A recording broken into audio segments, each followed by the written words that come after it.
have also members of the task force along, and we're gonna, Andrew, if you want to bring the agenda up, we can do that. We're gonna hold off on the minutes because I don't believe we have enough members to vote to accept the minutes. So we'll just move to the next agenda item. And so we won't approve the minutes now. We'll move that to hold off from that for the next meeting. And then we'll move right to presentations of February and March, these listening sessions report. And that's where we'll go from there. So I know we had the meetings, the listening sessions in February and March that were subsequent to the ones that we had in September and November, if folks can recall, with this year behind us now. And we had Mackenzie and Henry and the folks from the Tau Youth Justice Institute, Dr. Cooper, Samantha, and Paul working on the report. And they shared a draft with us, a final draft, and I believe they're going to do a bit of a presentation on it today, just so we can get a sense of major themes. And we had talked about utilizing all of the reports as a mechanism to make decisions for moving forward, potentially on dialogues as well. So is there, Mackenzie, were you going to lead it off? And then? Yeah, I'll lead it off. Yep. Okay, so this was really a collaborative effort with the IMRP team, which included me and Henry, and the Tau Youth Justice team, which was Sam and Paul and Dr. Cooper. I was really very lucky to have them on board for this report. I was a contributor on the last major themes report for the young adult sessions, but this was my own project and I couldn't have done it without their help and their input. It was crucial. So I'm actually going to hand it over to Sam to talk a little bit about the method, and then you'll hear from me after that.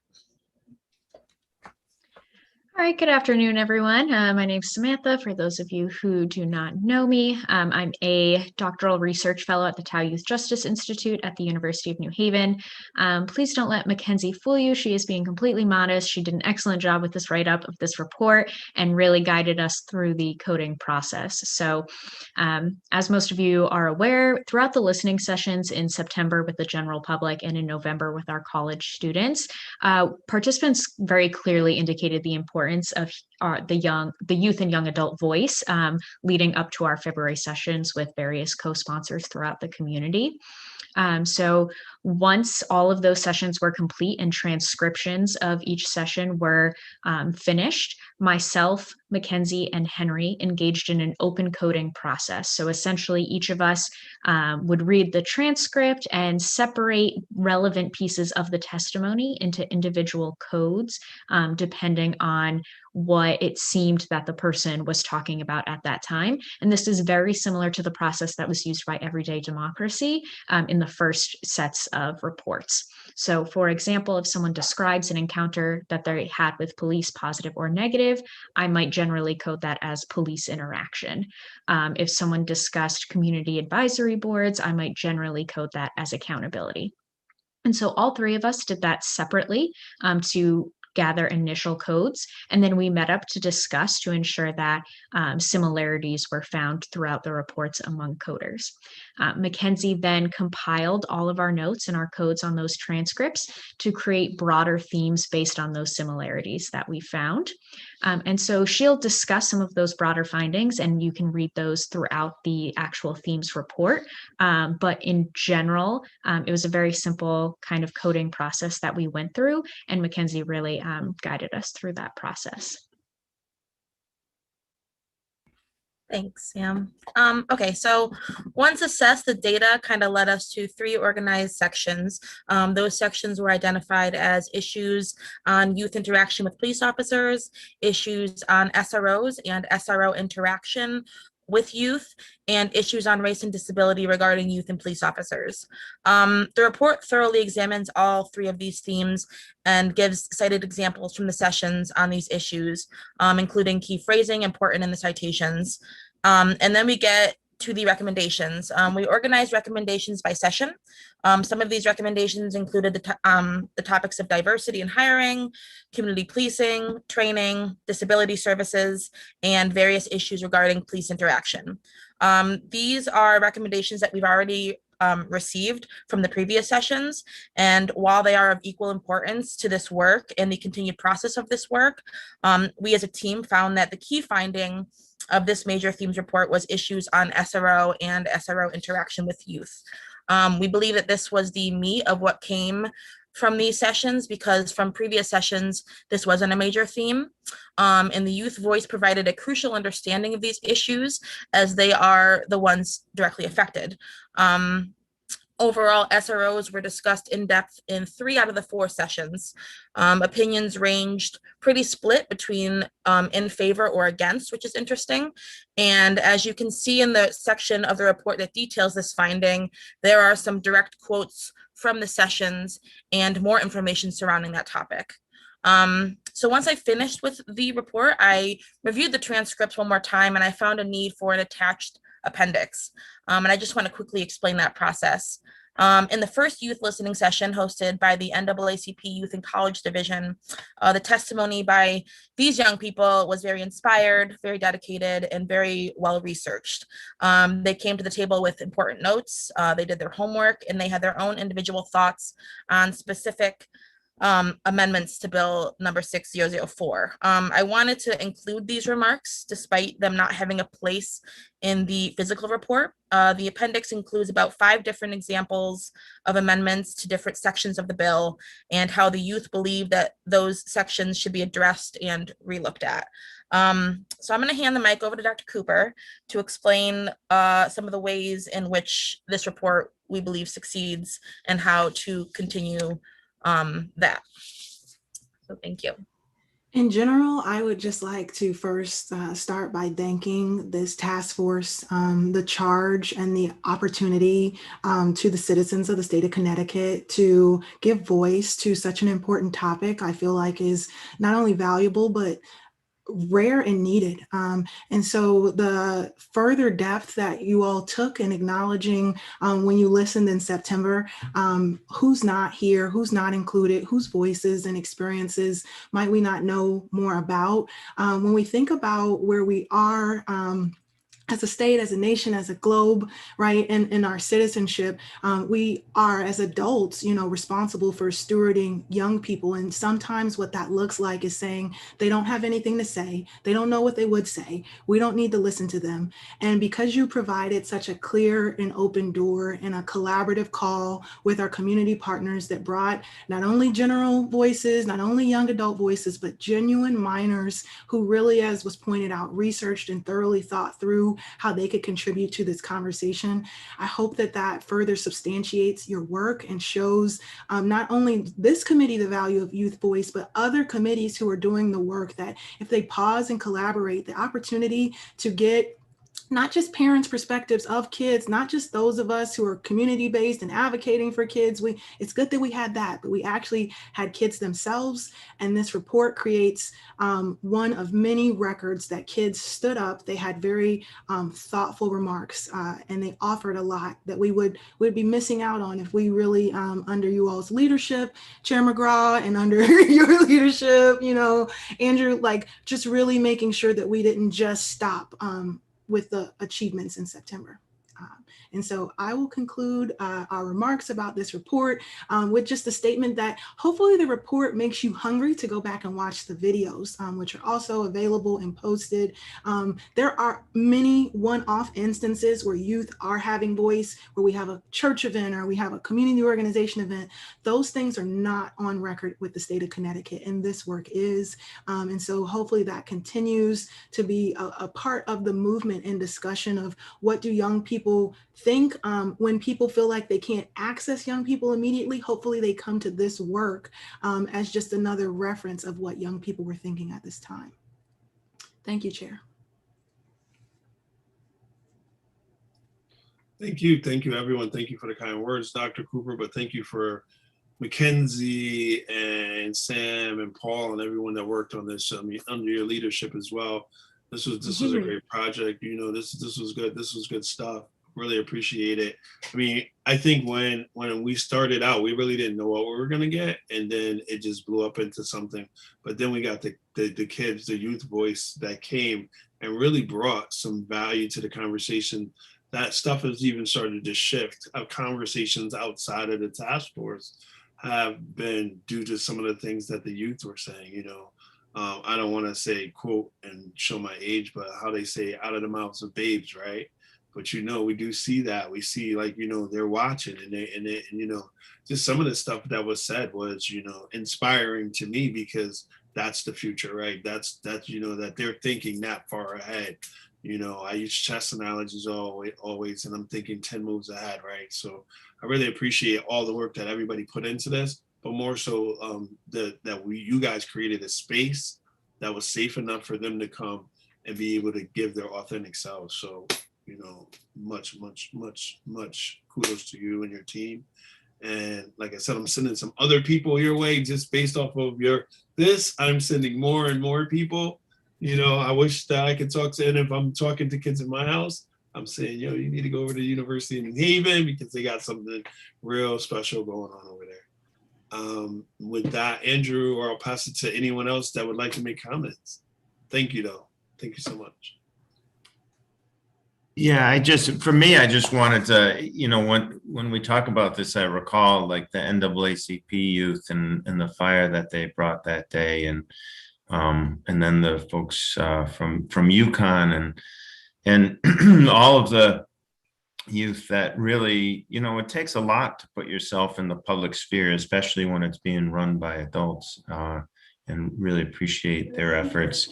And then also of the diligence of, you know, everybody that put it together, because it took a while to get all the transcripts and everything. And so really appreciate that. But to Dr. Cooper's point, creating a public record, I think, is really important and underscores the importance of a democracy, and a participatory democracy, where people's voices are heard and they become a part of the process. And so as part of that, I just wanted to follow up with, now that you've spent more time with these transcripts, with the recordings than any of us have, what are your major takeaways, aside from the SRO, or maybe even to expound on the SRO a little bit more, about where the task force could go from here? And any thoughts on that? And we had talked about dialogues, and I know Richard probably has some thoughts on that, but I'm just curious, now that we have compiled all of these reports from the listening sessions, what would you think would be a good next step for us? Not to put you on the spot. So I think that the most important finding was SROs. So continuing to address those in the school systems, with work towards improving hiring and training practices for SROs, because it's not even just about whether you have them in the school or not. It's whether they're providing a positive impact with the school that they're in. And as you can see in the report, you know, it is split. One session totally in favor of having them, one session not in favor of all, and then the third session in the middle. So how to kind of equal that and make everyone feel comfortable and safe and provided for in the community, and how different communities need different things. That's a really important one, because you're not going to get the same needs in an urban community that you do in a different community. So to look at that and mark what you need where, and to continue, you know, asking those questions, the hard questions, and expecting to get real answers from kids who might be nervous to give you to them at first, and just providing a good ground for that communication. If I could, I would just add that I feel like an underbelly theme is this openness to reimagine. Meaning the young people, I didn't hear any of them say, It's 100% perfect as is. Nothing needs to change. Some of them said, wait a minute, I don't need it to be so as extreme as this person to not be here. I don't feel unsafe by this person. I can understand that some people do. So then the opportunity to just engage the young people in what the reimagining is, because they do have opinions, they do have thoughts, they are not monolithic. I think that's the other kind of underbelly of what Mackenzie's pointing out, is like, there's no all kids feel in danger and all kids feel safe. But I do think that all kids said that there was opportunity for more, right? I do feel like we heard that kind of like real openness. In terms of the work that might be left for the task force, I'm sure there's plenty, but the thing that also comes to mind, I really appreciate that you all released, I don't know if the right word is like several, like 22 kind of areas, right, that we already see the work to be done. Does the testimony yield support to the things that you already have offered, right? Is there opportunity to say that if this is the tenant or if this is the piece that you're struggling with, maybe we could say, listen to this testimony, hear how this youth felt about it. You know, how do we just help the people? That's my, you know, it's like, you know, to Daryl's point with the phrases, how do we not sing to the choir? How do we use this and create more of a tool? Because we'll all run into someone who feels like they know 100% what is and isn't the solution around policing. And we've received a lot of different voices. How do we get more people to those voices? Maybe they're not going to listen to the whole 2-hour session, but one of the things that we've done is we've always tried to map out like what the different testimonies achieve. Like this person's point was really about their experiences and this is what made them afraid versus how do we help people that maybe if they're only going to listen to one testimony, right, like that they might listen to, you know, and just kind of highlight more, because we have recordings, we have transcripts, we have the ability to quote what are these young person's words. And like I said, so many times, it's not that young people don't already have voice, it's that their voice isn't in this kind of public documented part of the process. So how do we amplify what's been achieved here?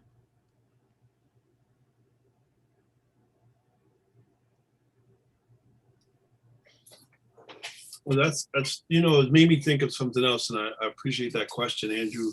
It made me think of just personally, like, you know, from a lived experience perspective and the work that, you know, that we're doing, that your guys are doing, that why this work is so important. I thought about like a lot of the kids that were, or I want to say youth, I don't say kids, but youth that were on the call, 18, 19, correct me if I'm wrong, 20s, right? So for me, when I was 19 years old, I was in prison. I did my first, I went to prison, I went to Summers prison. So my thought process, where I was at mentally at 19, 20 years old is a lot different from where these, so you understand how experiences happen. So being a part of this, you know, what I was a part of led me to prison. Being a part of this will lead them somewhere else. So, I mean, just being able to give people that kind of space, right? Especially as a minority, like I was looking at drug dealers and I admired drug dealers and people that were getting money in the street. And I followed that trajectory. And then today I was just like, when we were just thinking, I was like, wow, you know, here are all these people who had this opportunity to be a part of this process, you know, giving them a space to be like, yeah, I did that, you know, I testified there, I was a part of that, and really felt like they were, and, you know, if anything, we want to make sure that they felt like they were being heard. And I think if we do go into dialogues, they would be perfect people to be a part of, like even being in the room when those dialogues happen, because that could show the fruit of what they've done. So I see Richard's unmuted, he's ready to go, he's ready to jump in. But, I'm ready. yeah, I just really wanted to say, I appreciate that. Well, thanks, Daryl. And just to pick up on what you said and what Dr. Cooper said and what others have said, you know, this was great work. All of the listening sessions going back to September, I think were terrific and very worthwhile. And I learned a lot from them. I think probably, I'm sure everybody did. But the question is where to go from here and how to build on that. And I do think that dialogues would be a great way to do that. Not that dialogues are, you know, the answer to everything in life, but I read the report this morning, and, you know, my compliments to the whole team, but there's a quote here on page 9. It's from the session that was co-sponsored by UConn. And one of the young people said, I think it would be even more helpful if we were in person and with police officers like us, but more students having conversations with police. I think that would be really helpful for us to start trusting. And I think that quote just really explains why dialogues would be a great next step. It's about bringing people together with a diversity of perspectives, for instance, young people and police officers, and it's about building trust. And it wasn't part of that quote, but it's also about getting to action. And if you want to, in dialogues, you can have them be action-oriented so that they result in action recommendations, so that there's even more of an impact. And then I know the task force has a finite life, I think the end of this calendar year, if I'm not mistaken. But, and the task force has certain limitations on what it can do. So whether those recommendations could actually be implemented by the task force is an open question, but the task force certainly could connect organizations and people with recommendations so that they could be implemented. But in any case, I do think that the work that's been done so far has been terrific, and dialogues would be a great way to build on it. And I know that Daryl and Martha McCoy, who's the director of Everyday Democracy, the organization that I work with, had a conversation last week, and I think that's going to continue. And so hopefully we'll be figuring out how to do that. And on that similar point, like it made me really appreciate the different stakeholders in society regarding all this, and like the dialogue would really be helpful, like bringing in paramedics, nurses, all those other people that are different like stakeholders regarding like policing and stuff like that. That would be like a really good like source of input. Yeah, that's a great point. The greater the diversity of perspectives at the table, the better dialogues work. So I think you're absolutely right, Henry, to bring in those different perspectives would be a good thing to do. Yeah, I totally agree. I don't think there's one size fits all solution, but bringing all the stakeholders into the table and having this, community where consensus can be found, I think is very important. Cool. My only add in question is, how do we identify what the intention is, right? Because I do think dialogues are helpful. I think they have a lot of clear help at the individual level. How does a person gain more knowledge about who they serve, who they live with, who's serving them, and move forward? But I think that's important for the general sense of public safety.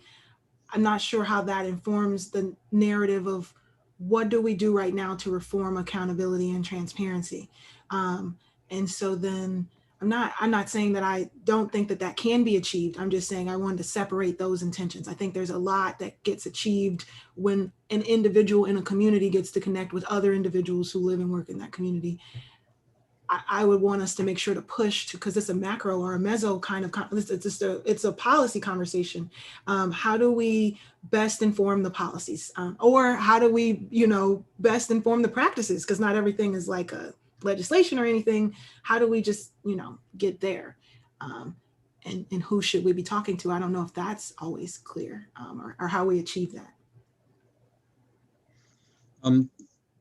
The partial response to that is that in doing this kind of dialogue, ideally, and certainly what we would recommend is that the first part be some planning conversations to figure out, okay, why are we doing this dialogue? What do we want to achieve? How should it be structured? What questions should be included? Who should be at the table, et cetera, et cetera. So by doing that kind of planning, we could get to at least part of what Dr. Cooper is talking about.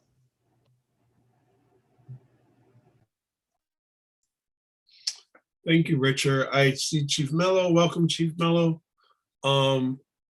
Has arrived. I see Doris has got some stuff going on in the chat box. I also wanted to just point, I'm not sure if it's a question We talk about, like, in Dr. Cooper, feel free to chime in about healing, right? And I'm wondering if there's opportunity for, when the dialogues go down a path of where, we always talk about, like, I do a lot of racial equity work lately, and we're talking about the absence of healing, right? This disconnect. So is there these dialogues that could lead or start to open up a form of, or could be purposeful in a way of healing, right? Like having conversations like, communities may feel a certain way because of, this, for, young people have brought these issues to the table. And, there's this disconnect and there's a lot of hurt in the community.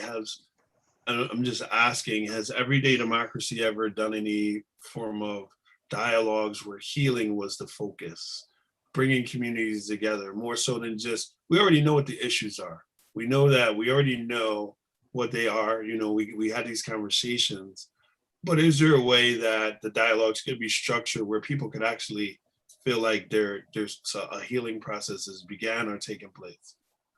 I hope that makes sense. Yeah, it does make sense. The short answer is yes. I honestly don't know whether everyday democracy has done that before. Martha could answer that question. But you can construct a dialogue so that healing is one of the outcomes, or at least structure it in such a way that it's one of the likely outcomes. I mean, you can't force healing, right? But you can set things up in such a way that healing is one of the things that can happen. And simply by, that quote I read from the report, the young person talked about, this is how we can start to build trust. Well, building trust is part of a healing process. And that's something that dialogues are very well suited to, is getting people with different perspectives to share with each other. And by listening and hearing each other, there's a trust building process, and that's part of the healing process. So I think the answer is yes, Daryl. And if we have those kind of planning conversations in advance, we can really focus in on, okay, healing is one of the things that we want to accomplish here. Exactly how can we come closest to that? Cool. Want to welcome Chief Mello and Deputy Chief Silver. If we were just to bring you guys up to speed, we're talking about the youth listening sessions, and we were discussing the report. Mackenzie and Sam and Paul, Tao and Dr. Cooper, who had to leave, kind of just gave us the report. I'm not sure, Andrew, did we share that report in the chat box so other members could have it?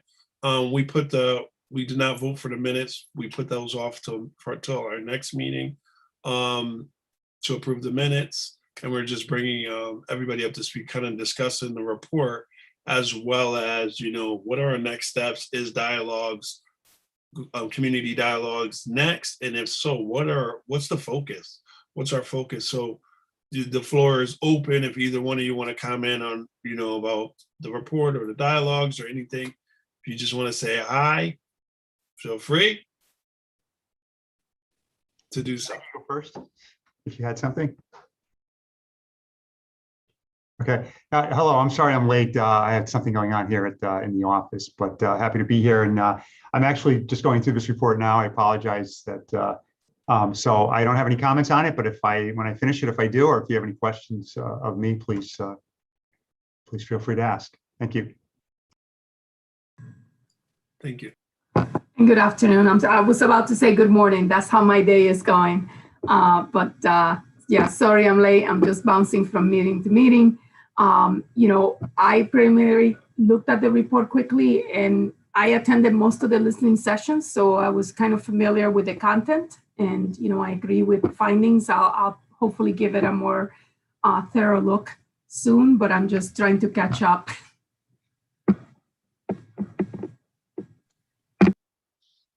I'd love to go. Oh, sorry.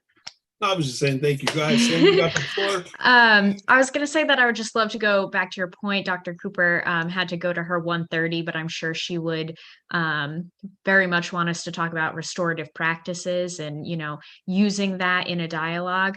We have a restorative justice project manager at the TAU, and so she would really encourage those dialogues to talk about who's been harmed, what can we do for those who have been harmed, and who needs to take responsibility for that.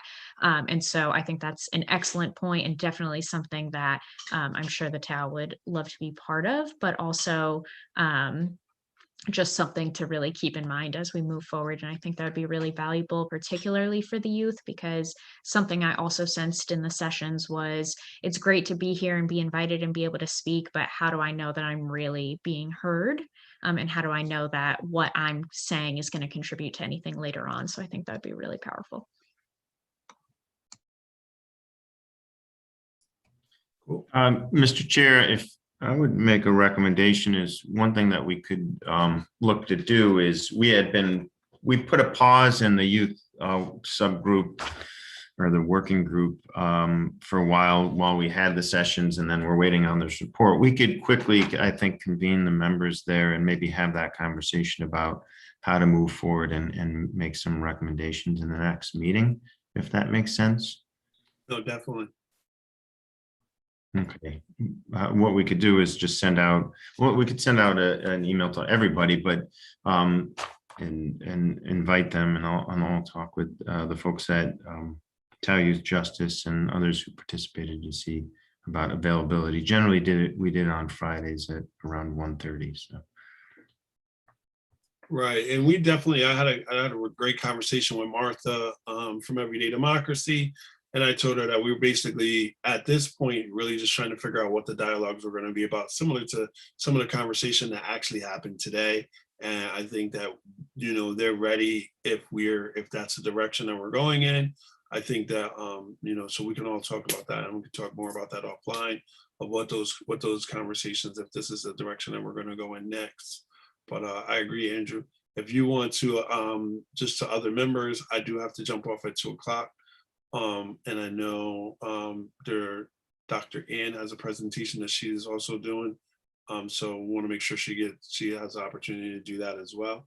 So Andrew, you want to move to the next agenda item? Yes, the next agenda item that we have, just to briefly put it up there, is item number 4, and that's we're continuing the follow-up from Dr. Krinjan's presentation at the full task force a few months ago, addressing the 2 charges within the task force statute, looking at strategies to be utilized to increase recruitment, retention, and promotion of both minority and female police officers. So we've talked a lot about the recruitment themes, and now I believe Dr. Krinjan, I believe we're going to start talking a little bit about the training elements of things. So I will now leave it to her and stop sharing. So.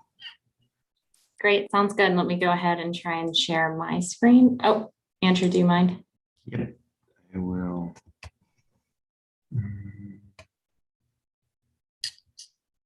In the meantime, I did want to introduce Michelle. I see her video is off, but she is going to be assisting us with the work of public awareness, and Dr. Krinjan.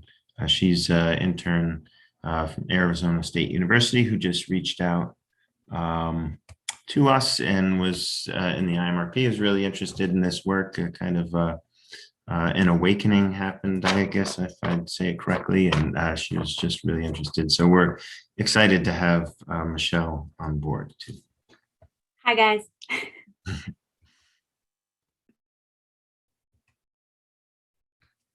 Okay, should be all set.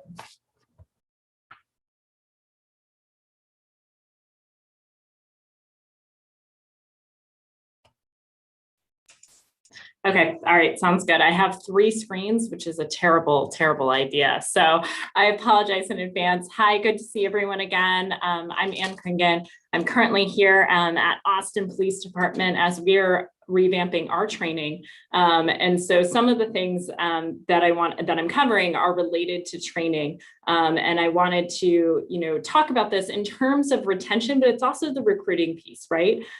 Because these are individuals who have decided that they want a career in law enforcement, but for various reasons may not complete the training, or even though this particular one doesn't discuss field training, may not complete the field training process. So just to do a brief recap, we've talked about the various kind of areas that we can think about when thinking about diversification, recruiting, and that idea of messaging, the hiring process itself, and then the training component. And so this particular presentation, we're going to talk specifically about the training component.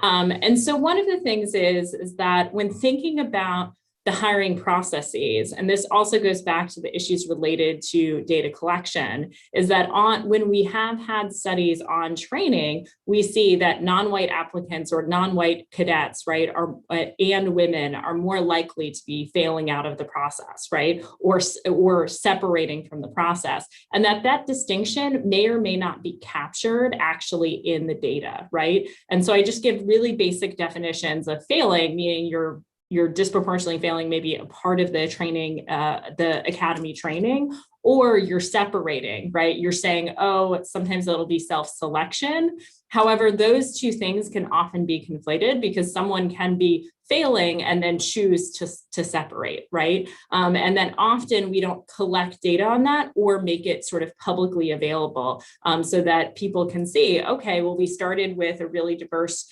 cadet class, and then who actually ends up graduating and becoming a police officer, right? So just something to think about in terms of data collection, that's something to be really cognizant of when we think about training. And then the other aspect that I think really impacts this idea of diversity in training academies is the idea of, the equal employment, is that there's an 80% rule where, let's say, women have to pass at least 80% or higher of male cadets, right? And we've often used that as the threshold of saying, well, if it's legally okay, right, then if we're losing, 81% of women to every 100% male, like we're okay with that, right? And so that is sort of a problem in thinking about diversification, is that often, especially in the hiring process, we do the same, is that we use the EEOC rules, and then there's sort of a funnel effect that by the time you've gone through 13 hurdles, right, is that you may have a lot less women, right, or applicants of color to the majority group, but that isn't really necessarily captured. So just another thing of why that idea of numbers and thinking about, okay, are people passing or failing? And then are they self-selecting out, right? And is that self-selection out really a pure decision? So for example, here in Austin, we didn't keep really great information on why people withdrew, right? And so we didn't have a really great exit interview strategy. And so a lot of times it was sort of, this isn't for me, right? And when I've looked at data from other police departments, that's often what's sort of cited. This isn't for me, right? But what actually was their decision point is really important in understanding, what is the impact of the training environment? What is, the impact of a law enforcement career on the cadet? Okay, so going back to this, typically within training, there's kind of a remarkable similarity. I know there's a lot of discussion currently about the idea of national standards within the Council on Criminal Justice. And so this is sort of discussing all of the things that we've perhaps found problematic, right? This idea of this rigid training structure, it's super lecture intensive, and that memorization is sort of the key learning outcome. Here in Texas, and my assumption is that within Connecticut, it's the same with post, there is this standard, right, that you have to pass a test. And so often our instructors here are most worried about, can they pass this TCOL license, right? Can they pass the basic police officer's test? And less about the idea of how are we actually giving this particular information. There are limited studies on this to see what's the difference between typical training and then the idea of adult learning. One of the studies that was conducted on this was actually a dissertation that was recently published, I believe 2020, looking at the Massachusetts model, and we'll have a discussion about the Massachusetts model, but Massachusetts decided as a state to move towards adult learning. Individual did his dissertation on it and found that utilizing adult learning principles for certain things like law meant that the students were more likely to actually retain those skills. However, for other things that were maybe more skill-based, that the retention was approximately the same, right? And so the study sort of advocated for a mixed model approach, but it also sort of does something that I think is really fair and nuanced, which is, hey, adult learning may be really great for certain concepts, certain topics, certain areas, right? And that we have to think about those types of things.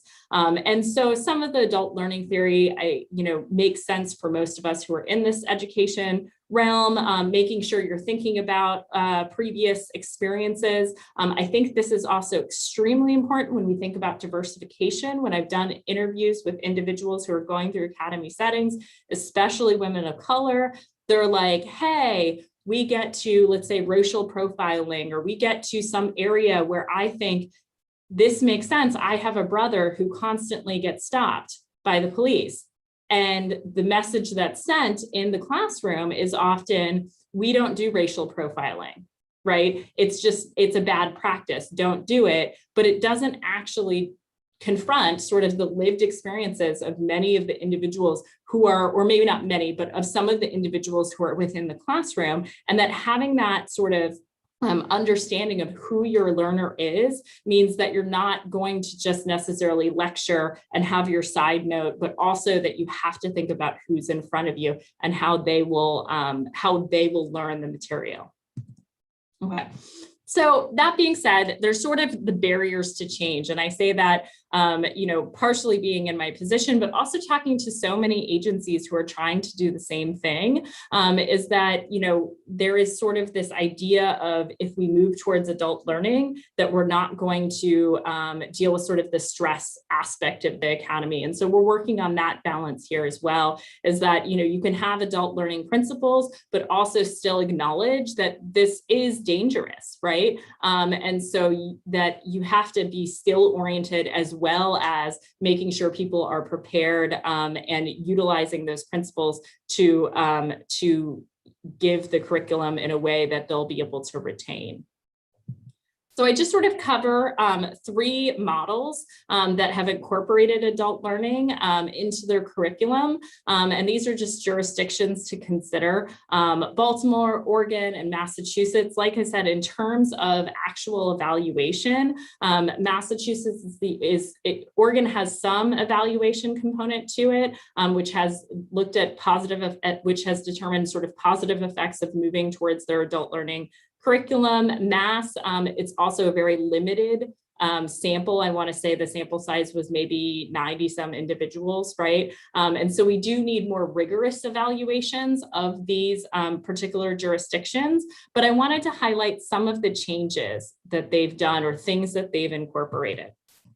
Okay, so for Baltimore, Gary Cordner's out there, and he's the academic individual who's the academic director for Baltimore. It's an interesting department because, as I'm sure many of you are aware, Baltimore's under consent decree, right? And so they're in a different sort of reason as to why they're making these changes. But these are some of the classes that they've put into their curriculum. They also do something really interesting that I want to point out.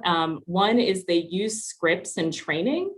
So the idea is, and if you think about it from a pure experimental design aspect, right, is that when you implement the training, then you know that each participant gets the same sort of dosage, right? Is that they're getting the examples, they're getting the same kind of delivery system. I was listening to a book the other day related to statistics, which is just a really odd thing to run to. But one of the things that was really fascinating is clearly the individual, has been teaching and doing this for so long that they can pinpoint the exact examples that allow you to understand a very complex concept, right? And so the same is sort of the idea for this, right? Is that if you can think about the exact examples that you want someone to utilize to, instill a concept, then you're not having the instructor struggle to kind of think about, what is this concept? How do I relate that, right?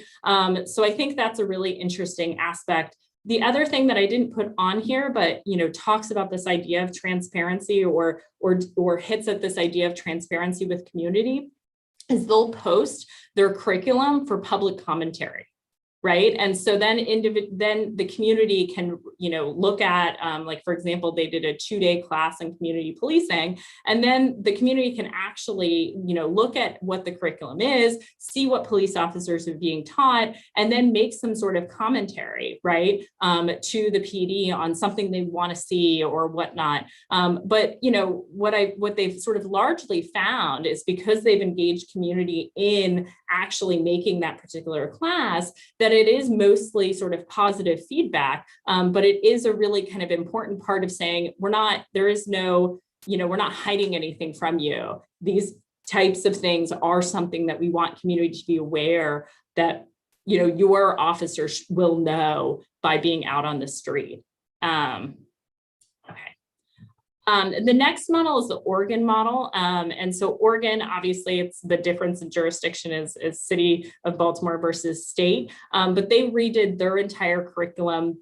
And theirs is really interesting in that they also redid how they sort of scaffold everything in the curriculum. So it starts with individual and community, right? And so all of those classes related to emotional intelligence, roles and responsibilities, resiliency are up front, right? And then they say, here's the legal component is the phase 2. And then the phase 3 is the tactics, right? And so this idea is that we're not just saying it's all skills. While there is a substantial skills portion, we're making sure that you understand that all of this has to be part of various aspects that are included later on in training, right? And so, like I said, these are some of the classes that they have on emotional intelligence, roles and responsibilities, resiliency. Here in Austin, we're building out a resiliency program as well.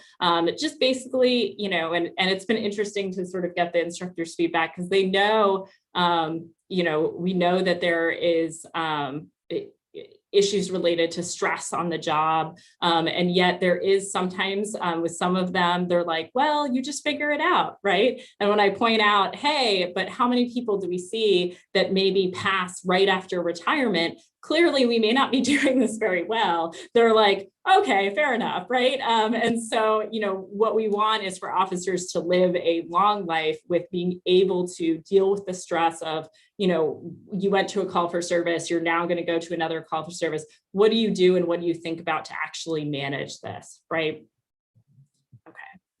And then the third model that I think is just really part of, and the reason why I bring up these models and the idea of diversification is, this is sort of the curriculum that is marketed, right, to, the potential applicant. And so if applicants do see, hey, here are the things that I will learn and the skills that I'll actually have to be a police officer, that says something different about who might be interested in policing. Massachusetts also changed their curriculum to an adult learning model, but they also did things like they script their entire training on a statewide level.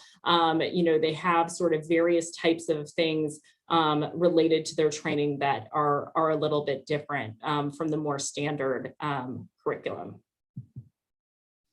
And then beyond this, right, so I think that the Mass model would be interesting. I know Chief Mello, you probably have friends in Massachusetts who would be able to tell you this was great, or here are some of the hiccups of maybe making this type of transition. But some of the things that they did was they changed their vision too, which I think also goes back to, they said commitment to technology and training technology, right? And I think a lot of us would say who've tried to utilize technology more in training, often funding is part of the problem, right? And so some of this is that, you have to sort of build and set the vision for what you want to be, so that when you're asking the state or you're asking individuals to support these demands, these are some of the things. And so I thought it was really interesting that these were the principles and the vision elements that Massachusetts had decided to go with.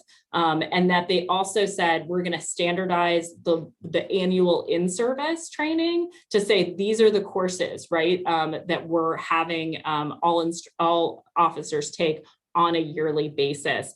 Even here in Austin, a relatively large city, it's just an ad hoc on what we end up doing, right? And so that may be potentially problematic in these ways. And so talking about, and this is where we kind of do the bridge of then having discussion on kind of Connecticut Post, right? And so in looking, and this is just basically by looking at, what is out there and publicly available for the Post website in Connecticut, there's certain things that can easily potentially be adopted, but there's not a whole lot that allows us to understand, well, what is Post doing, right? Or what is the curriculum? I know there's a PDF that has all of the potential classes and some of the changes, but thinking about, is it an adult learning model? Is the state going to sort of take that on as something that they do in terms of making sure that the training there at their academy and also in the regional academies has an adult learning component to it, right? And then being able to say, oh, well, we then know that our officers might be more likely to actually retain this information. And so I think that's important. Some of the, curriculum wise that you might consider, the implicit bias training, I put that in there. And so, the implicit bias training, I put that in there. And these are the ones that are already incorporated. A lot of people are still utilizing the implicit bias training, despite the fact that there's some evidence that supports that we're unsure if there's actually an impact of implicit bias training. But I do think that it's an important conceptually to at least have people aware of, right? So this is what Post has currently in curriculum. And then here are some of the things that I think, are also promising, right? There's a community research project that was started in 2020, and this idea of community forum, right? And so making sure that, there's sort of an active local component of saying, hey, are we having our local community as part of that would be really important. But this is all very new. So I wouldn't expect some of the community aspects to be in here, because here in Austin, we're doing the same thing, but we're building out community input for really, the first time, even though we've had guest lecturers come out prior. And then, here are some of the things that in looking and comparing this to others, right, to other departments, or rather models that we might reconsider on the Post and the recommendation stage, is de-escalation training is only 4 hours, right? I'm unclear of whether they're using the PERF ICAT training, right? And so, or not. And then the human behavior and interpersonal relationships is also 4 hours.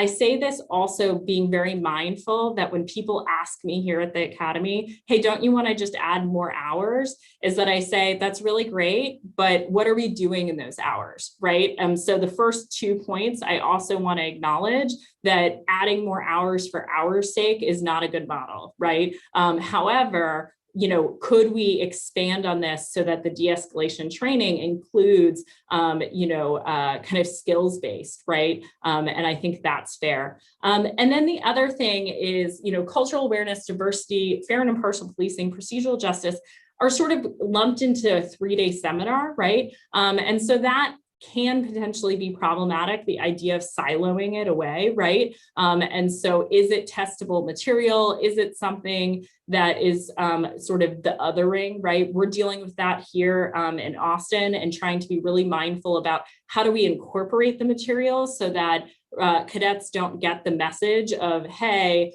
now you have a week of community engagement and you never have to actually tap back into it again. Okay, so the last thing that I'm just going to say is there are tons of considerations as to why, we're where we are at with training, right? Resource constraints, technology constraints, right? And then the idea of what are the other things that we want to do for transparency with public, right? What is on the website for POST, and how can we utilize POST itself as sort of maybe a hiring tool or an engagement that allows people to think about, what do I get to learn if I become a police officer in the state of Connecticut? And then I do think that there is what is POST responsibilities, right? And then what are individual agency responsibilities to ensure that we have sufficient overlap, but also that, that the messaging is the same or potentially the same. Obviously, individual agencies have their own autonomy to do things and should within what they need to do for their community. And so they're going to want to tailor things, but knowing sort of what the general message and what the overall goal is would be really important. So I'm going to go ahead and stop sharing my screen, but I really appreciate everyone's time. And I would love questions and feedback on this so we can think about messages moving forward, or recommendations rather. Great, thanks, Ann. And I just, so we'll open it up for comments, questions. Anyone?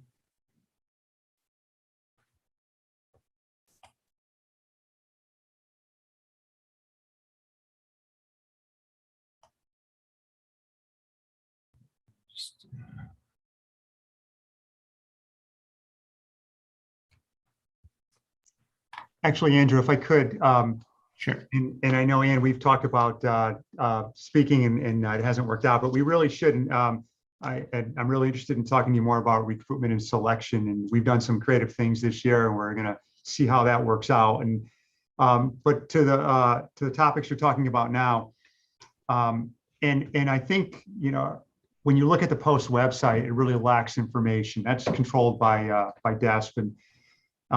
And so I think it would also be beneficial to have a conversation about exactly what POST is doing. And so when you're looking at minimum hours, I just want everyone to understand, and I realize it's being recorded, so I think it's important to have on the record, those are minimum hours. And no one should think that police officers get 4 hours of de-escalation training, but they have to get 4 hours of a minimum of de-escalation training at the recruit level. And that's explaining what de-escalation is. But the practical side of de-escalation is probably more in the tune of around 40, maybe 80 hours. And the reason being is de-escalation is taught at a minimum of 4. They may spend an entire day like we do at our academy. And then it's taught as part of use of force. And then it's taught again, part of defensive tactics. For instance, I teach ethics at the academy. It says in their curriculum, you have to teach a minimum of 2 hours. I give 16 hours of ethics, but nobody should think that ethics is never talked about again in the curriculum, because it is a part of everything they do. In fact, if you go back into the minutes of POST, and one of the things we do at our satellite academy here in Milford, and that what POST is doing, is that anytime you talk about use of force, it has to begin with the de-escalation component. And so we're talking about, again, use of force, we're talking about defensive tactics, we're talking about firearms, we're talking about baton, we're talking about taser. There has to be a component of de-escalation so people understand that success is not the deployment of this taser. Success is not having to take out your baton. Success is just the opposite, right? Success is being able to have the skills and hopefully the opportunity to prevent having to use that tool or that force. And so that's what de-escalation is. And I can give you even further. What also isn't included in those hours are the amount of practical skills training. The skills-based training. I know we here have a VirTra system, and you're probably aware of VirTra. So we have a 300-degree simulator, and one of the components in that simulator, one of the modules, is a de-escalation piece, where officers go in and actually experience this in a very close to real-life situation. Then we'll later experience this in a rehearsed, in a scripted situation. During practical skills training. Those are all additional hours as well. So when you're talking about any of the behavioral, and Ian knows this, and any of the behavioral subjects, when you're talking about communication, when you're talking about negotiation skills, and you're talking about interview and interrogation skills. It all comes down to the ability to be able to communicate, and so it all kinds of blend. It all blends. But I just wanted anyone that's listening to understand that you don't just get those minimum hours and then move on. And I did want to make a comment, and I'd like Ann's opinion on this. And you talked about the subjects that that we're teaching in that grouping, in that, in a silo. And so they were taught in different parts of the academy before. And the fact that the police accountability bill says teach implicit bias. Well, if you go further, you'll see that implicit bias is being taught under the heading fair and impartial policing and cultural diversity. It's been taught since 2015, and it's part of the group, Lori Friedell's group from Florida. In fact, they're coming up here to teach chiefs and to teach our academy in 2 weeks. But people weren't aware that we were teaching this. And so we thought, how can we create this mindset of and how do we demonstrate the significance for these topics? And so we decided to create this seminar, which is a 3-day seminar, which I know here in Milford, we're taking recruits, 38 recruits from 15 different agencies away from the academy. And they're going to go at an auditorium someplace, and we're going to bring in outside folks to speak to them and to present these subjects, and then do that 8 hours of community forum and bring folks in from different communities and different groups to talk about their experiences. And we want them to wear their, the dress comfortably and casually. We don't want them to even think about this is about sitting down in my khakis and memorizing, as Ann had said, memorizing the material. And so what I'm asking, I'd like to get your opinion on this. And the reason we did that is we tried to logically group those. And that recommendation came from Yale, from the Justice Collaboratory. And they had looked at the curriculum many years in I think it was 2017 or 2018, and said, it appears to be a haphazard approach. You need to logically group these. And then there needs to be some practical opponent, some skills-based opponent in close proximity to that. So that's why we did that. Ian, thoughts on that? Yeah, no, first, I just want to say thanks for pointing out the minimum hours versus like what you really do, right? And I think that just goes back to what is the reflection on the website, right? And how does the outward facing website look? Because as law enforcement is getting scrutiny, right? Everyone from the public is sort of looking and then saying, well, what happens, right? And then asking all of these questions. So yeah, and however, the one thing that I think is and granted, your Connecticut's the way they do training is very different from here, but actually, when we were dealing with something going on in Austin and we thought we needed a shorter academy, we actually just went to minimum hours for almost everything, right? And so the only challenge is if there's a budget reason, if there's some other thing that is changing, right, in Connecticut, by not having longer or more minimum hours, then if an agency wanted to take away those hours, they could, right? And so that's sort of what we're facing here in Austin when people ask, well, why are you doing these hours, right? And we're like, well, it's equal, right? And we're still trying to build up the content related to those types of things, but makes perfect sense.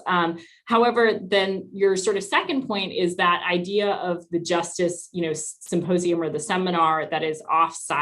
I think it makes sense. One of the things, because we're doing something similar here in Austin, where we're doing a pre-academy workshop, where for 2 weeks, it's all community involved. They're meeting various community organizations. We're having those really kind of discussions about similar type topics.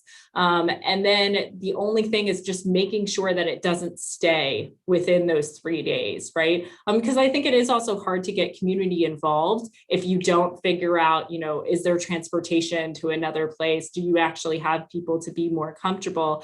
And then I think it is, do you have enough buy-in from the instructors that behavior can be modeled, right? Or those kind of things can be really modeled by the instructors who are at the academy, right? And I think if you have that buy-in, and we're having this discussion related to resiliency, right? Where, you know, you have some instructors who are like, I don't want to do breathing exercises, right? Like they're like, I don't want to do that. And I'm like, I understand that you may not find it beneficial, but you do realize that for these cadets, they think you are the best thing ever, right? And so like you get to model what you want them to learn. And for some individuals, like they need to see that there is buy-in that you do it. And then, you know, those same instructors are like, well, I'm going to go to do yoga. And I'm like, but you're doing yoga, right? And so it's just part of it is, you know, their idea of self-care and whatnot. And can you actually have people admit, you know, what they're doing and how they take care of themselves and modeling the appropriate kind of philosophies as opposed to, you know, saying, okay, we have it for 3 days but we don't integrate it throughout. Because we know that culturally policing is sort of, the idea of going out and doing arrests. I think there's a paper that I wrote about with New Haven PD related to the academy where they had cadets that were for each particular assignment to divisions and that they really liked their community district rather.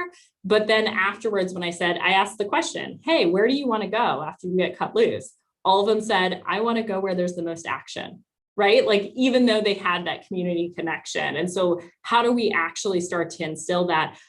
Chief, I don't have a good answer for you. So it sounds like you're trying something. And so I think it's about, can we survey? Can we do some sort of follow-up to really see, you know, what, you know, are we hitting the mark or are we not? Thank you. And one of the other things I'd just like to mention that we're doing, and you talked about scripts. For the first time, you know, as you know, we have the curriculum is on post and all the goals and objectives are on post and the lesson plans are all contained up at post. But as long as as an instructor is certified to teach and teaches with, you know, the lesson plan falls within those goals and objectives, they have some freedom to create their own training. We're doing something different with use of force. And so we created a use of force policy. To me, that's far better than anything that was in that bill. Certainly, it speaks to the bill and it's guided by the bill, but there's a great deal more specificity. And then we went further and we created and we're in the finishing or the final stages of creating a use of force training program where we're going to actually we're going to control what videos and what messages there, and that has to be taught at a minimum. And in fact, Maggie Silver has one of her lieutenants that's on that committee. And we've taken trainers, we handpicked trainers from around the state to sit on this committee to develop this training program after the policy committee had already done their work. And I could talk more about that if you want, but I think most people know the work we did there. They've been working on that for 5 months now, and it should be finished shortly, but it wasn't an easy lift. It actually, especially because we're going from what we have done for so many years and what what the country is still doing to something different. And we are going to do something unique here where we're going to, once the program is finished, we're going to bring all the trainers in and teach the trainers, and we're going to make them reapply. Because if you're still going to get caught up with what we've done in the past instead of what we should be doing in the future, then maybe this isn't for you. So we're not just going to allow the same people. And I think, so my point is that we're creating a program with a script that's going to be pushed out to the entire state, which is really unique in Connecticut. And we're also going to be stricter on who actually can teach that, to make sure that they're teaching to the fundamental principles, not just the material. Yeah, no, it sounds amazing. And it also speaks to how much time goes into these trainings when you want to do them to that level of quality, right? You know, where you're being thoughtful about every single video and every, single element of it there. That's great to hear. Thanks, Chief, and thanks, Dr. Cringen. And I know, Chief, state websites are sometimes difficult to navigate. This is why we create our own when we're doing like the task force and things like that, because you have much more flexibility and freedom to design them to be public facing. So I see Doris has her hand up. Hi, thank you for calling me, Andrew. I have a couple of questions that I posted in the chat room. We were informed, the Disability Subcommittee Task Force, we were informed by one of your officers that there was a training held for cadets that only was for 3 hours on disabilities, and that was optional. And another one that was optional was 1 hour for juvenile justice.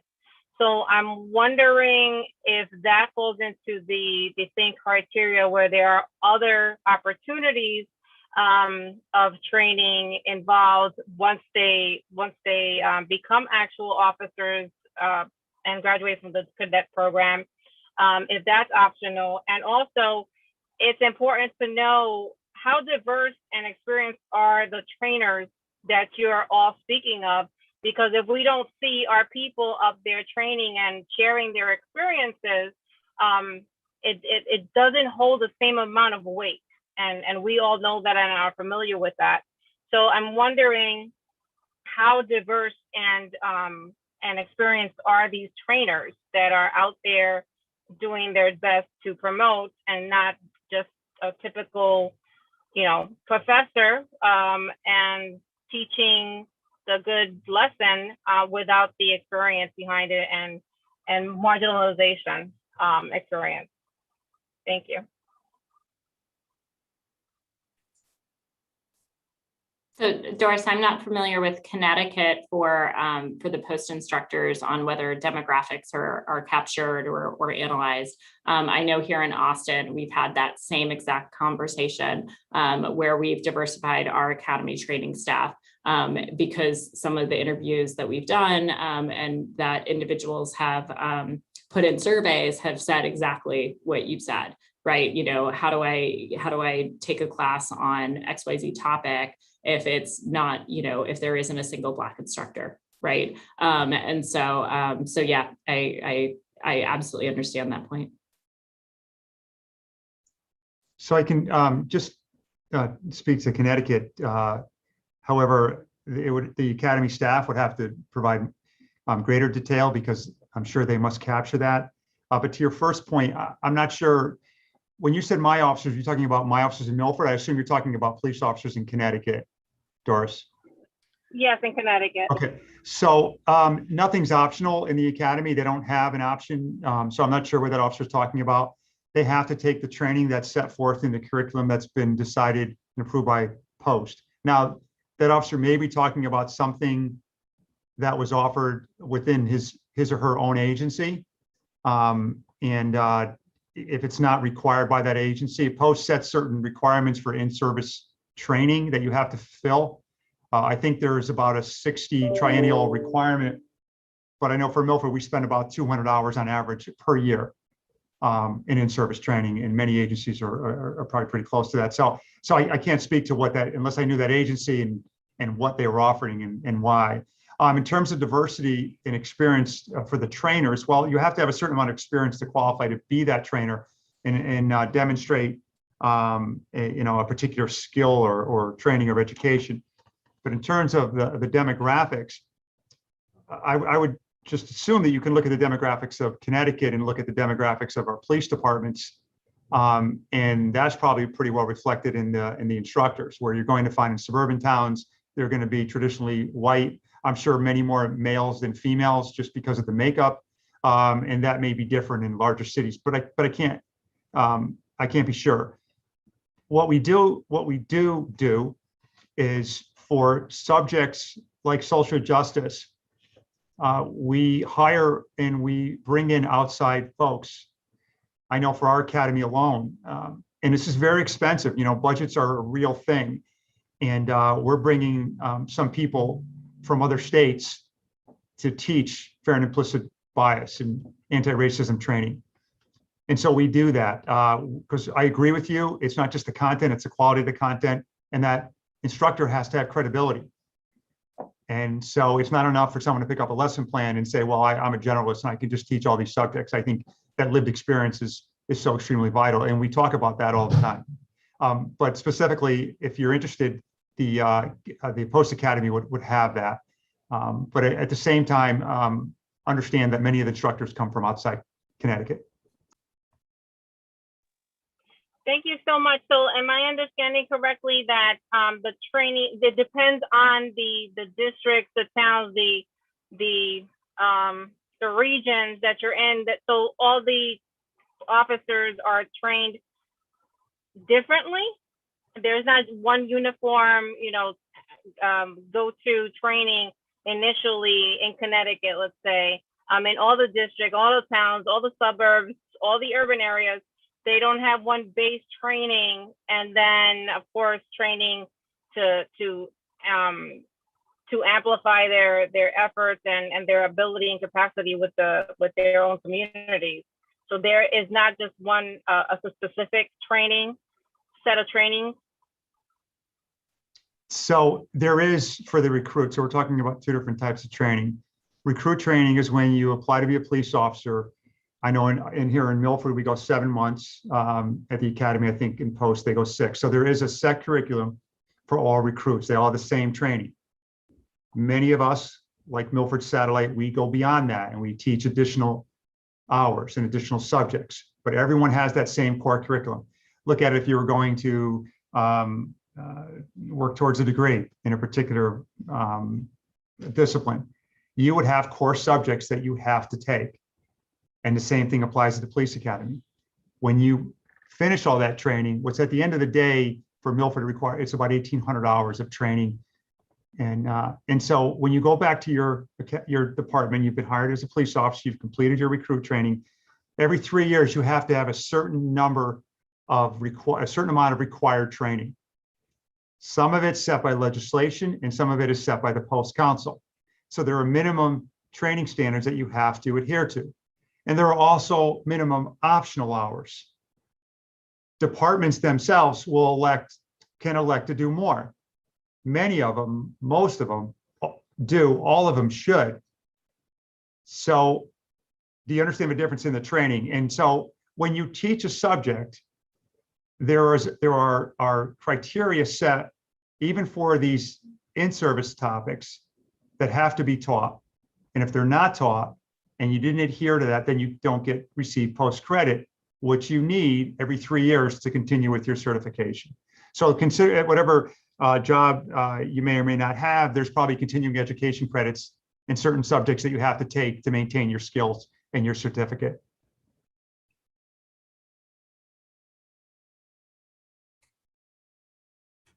Well, thanks, Chief. I appreciate it. And I know you've been a little bit on the spot because we didn't necessarily have you as a presenter, but I do appreciate your willingness to share everything. And I do, what Ms. Maldonado was referring to was the training officers at Post who presented to the Disability Subcommittee, and without seeing the minutes and recalling the presentation, because it was several months ago now, I don't specifically recall, but I would imagine that Doris is referencing that training that was described then in terms of the disabilities in juveniles, and from which derived the Disability Subcommittee recommendation about a standardized in-service training regarding disabilities with folks from the disability community at the table, which I believe became part of state law this year.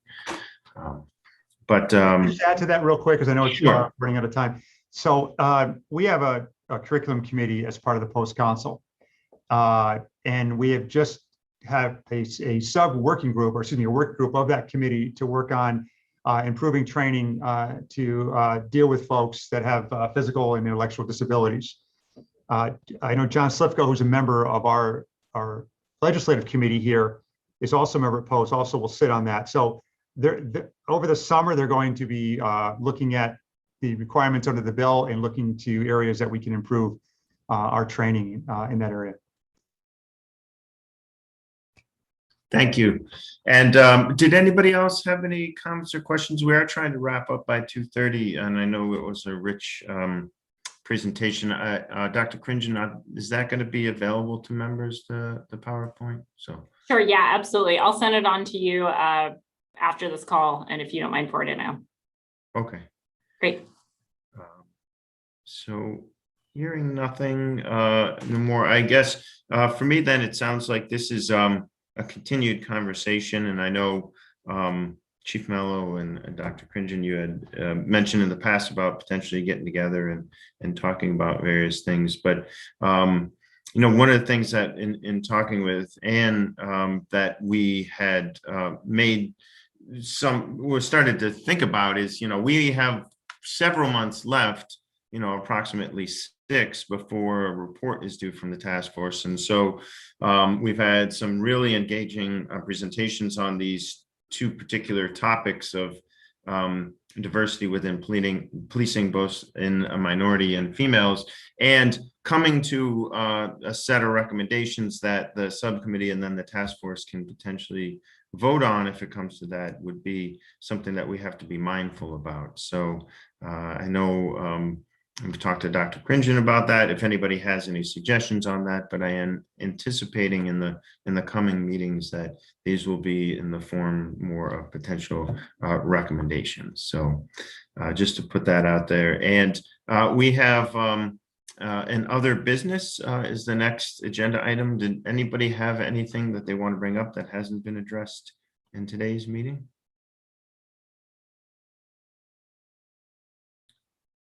Okay, well, hearing none, then I'll go to the next meeting portion of the agenda. And I did confer with the chair prior to his having to step away that what we're going to look to do, recognizing the summer months, is, and that we're now meeting on June 1st.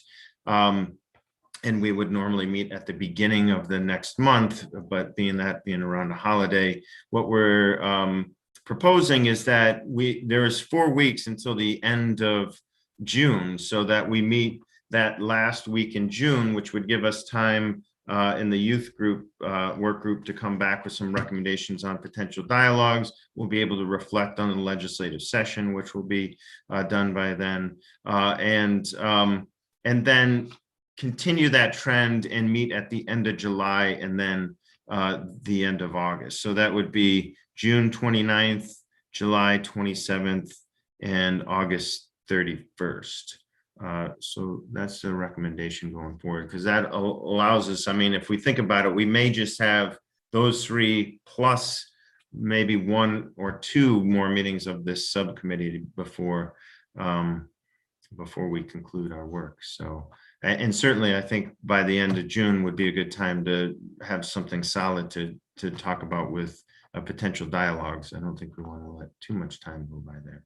So if that sounds okay, that's going to be the plan. I'll send out information on that. So I think that concludes everything. Does anybody have any comments, questions, thoughts? No? All set? All right, then. Well, thank you all. As I mentioned, this is being recorded and we'll put it up on the website, and thank Henry for keeping that website up to date. So thank you all. Good to see everyone.